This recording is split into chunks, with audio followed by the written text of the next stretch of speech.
Hello all, welcome to Geetha Borgi vlog. ನನ್ನ video ಏನಾದರೂ ಇಷ್ಟ ಆದರೆ ಪ್ಲೀಸ್ ಸಬ್ಸ್ಕ್ರೈಬ್ ಮಾಡಿ. ಇವತ್ತು ಮಧ್ಯಾಹ್ನ ಊಟಕ್ಕೆ ಕಡುಬು ಮತ್ತು ಕಡುಬು ಸಾಂಬಾರು ಮಾಡ್ತಾಯಿದ್ದೀನಿ. ಕುಕ್ಕರಲ್ಲಿ ಬೇಳೆ, ನೀರು, ಅರಿಶಿನ ಹಾಕಿ ಕುದಿಸಿ ಒಗ್ಗರಣೆಗೆ ಎಣ್ಣೆ ಹಾಕಿ ಬಿಸಿ ಮಾಡೋಕ್ಕೆ ಬಿಡಬೇಕು. ಎಣ್ಣೆ ಬಿಸಿ ಆದಮೇಲೆ ಜೀರಿಗೆ ಹಾಕಬೇಕು, ಬೆಳ್ಳುಳ್ಳಿ ಹಾಕಬೇಕು, ಸಾಸಿವೆ ಹಾಕಬೇಕು, ಸ್ವಲ್ಪ ಫ್ರೈ ಮಾಡಬೇಕು.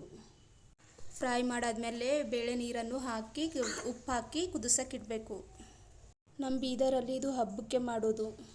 ಕಡುಬು ಮಾಡೋಕ್ಕೆ ಹಿಟ್ಟಲ್ಲಿ ನೀರನ್ನು ಮಿದ್ದುಕೊಂಡು ಸಾಫ್ಟ್ ಆಗೋ ತನಕ ಸ್ವಲ್ಪ ಮಿದ್ಕೋಬೇಕು. ಬಿಸಿ ನೀರಲ್ಲಿ ಉಪ್ಪನ್ನು ಹಾಕಿ ಕುದಿಸೋಕ್ಕೆ ಇಡಬೇಕು. ಹಿಟ್ಟನ್ನು ರೌಂಡ್ ಶೇಪಲ್ಲಿ ಮಾಡಿ ಇಡಬೇಕು. ಈ ಸಾಂಬಾರಲ್ಲಿ ನಾವು ಸಾಲ್ಟ್ ಮತ್ತು ಅರಿಶಿನ ಅಷ್ಟೇ ಹಾಕೋದು, ಖಾರ ಮತ್ತು ಹುಳಿ ಏನೂ ಹಾಕಲ್ಲ. ಕುದಿಯೋ ನೀರಲ್ಲಿ ಕಡುಬು ಹಾಕಿ ಕುದಿಸ್ಕೋಬೇಕು. ಅಷ್ಟೊತ್ತಿಗೆ ನನ್ನ ಮಗಳು ಎದ್ಲು.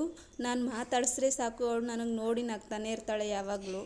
ಈ ಕಡುಬು ತಿನ್ನೋಕ್ಕೆ ಇನಿಷಿಯಲಿ ಸ್ವಲ್ಪ ಗಟ್ಟಿ ಅನಿಸುತ್ತೆ, ಬಟ್ ಒಂದು ಸಲ 2 ಸಲ ತಿಂದರೆ ತುಂಬ ಇಷ್ಟ ಆಗೋಕ್ಕೆ ಸ್ಟಾರ್ಟ್ ಆಗುತ್ತೆ. ನೋಡಿ ನನ್ನ ಮಗಳು ನಾನು ಊಟ ಮಾಡ್ತಾಯಿದ್ರು ನನಗೂ ಬೇಕು ಅಂತ ಕೇಳ್ತಾ ಇರ್ತಾಳೆ ಯಾವಾಗಲೂ.